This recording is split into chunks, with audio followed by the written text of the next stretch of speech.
Bismillah, Assalamualaikum warahmatullahi wabarakatuh.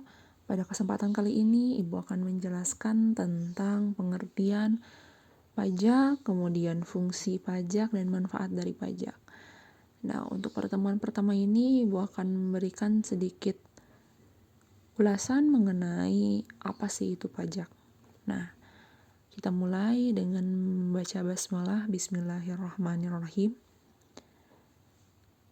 Oke, sejak zaman dahulu, pajak telah umum dikenal sebagai iuran rakyat kepada negara dengan nama upeti.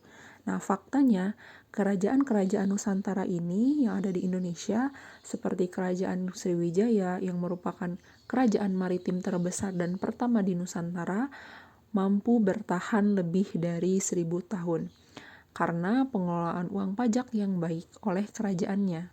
Kemudian, Kerajaan Mataram yang diketahui bahwa pajak merupakan modal utama pembiayaan negara dan menjalankan roda pemerintahan, menjadikan upeti ini sebagai penerimaan kerajaan yang utama. Karena upeti pada zaman itu dikenal diantaranya bisa berbentuk hasil kerja dan hasil bumi, seperti hasil panen, hasil perkebunan, hasil olahan rumah tangga, dan hasil karya. Nah, seiring perkembangan zaman dan mulainya era peradaban Hindu-Buddha di Indonesia, paradigma atau pemikiran upeti ini diubah menjadi konsep pajak. Ya, yang tadinya upeti pada zaman sebelum Indonesia sebelum masa penjajahan, kemudian upeti ini diubah paradigmanya menjadi konsep pajak.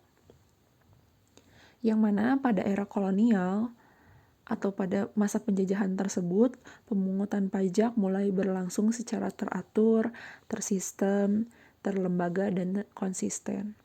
Namun, karena beban pajak yang terlalu tinggi, yang membuat rakyat Indonesia menderita, sekitar tahun 1925 sampai 1930 terjadi pemberontakan oleh Pangeran Diponegoro terhadap kolonial Belanda, yang memicu Belanda ini menerapkan sistem tanam paksa.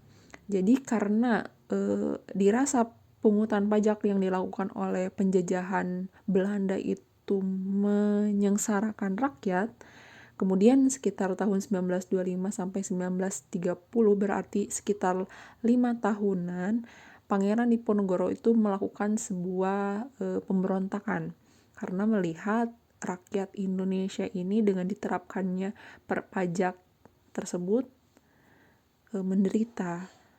Nah, yang menyebabkan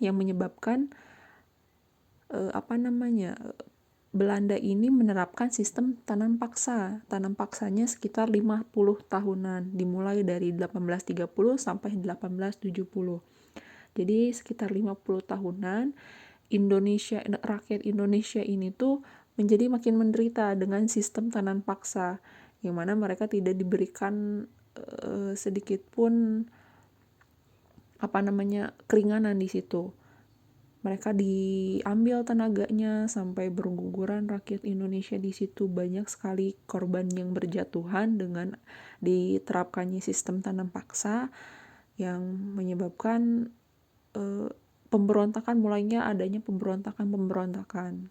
Nah, setelah Indonesia merdeka, pajak ini ditetapkan dan dipungut oleh negara.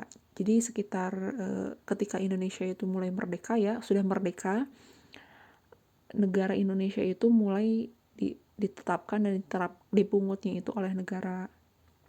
Bukan jadi seperti tadi upeti atau pajak pada zaman kolonial yang penuh dengan ketidakadilan. Namun ketika Indonesia merdeka ini, pajak diartikan sebagai kontribusi pembangunan dari warga negara. Kita berkontribusi dalam komitmen kita sebagai rakyat Indonesia itu mendirikan sebuah negara yang merdeka dan berdaulat. Jadi bentuk dari kecintaan kita terhadap negara itu ketika kita membayar pajak, yang mana membayar pajak itu merupakan bentuk partisipasi warga dalam mengisi kemerdekaan. Karena pajak bermanfaat bagi pembangunan nasional, karena hampir 70% sumber utama penerimaan negara itu bersumber dari pajak.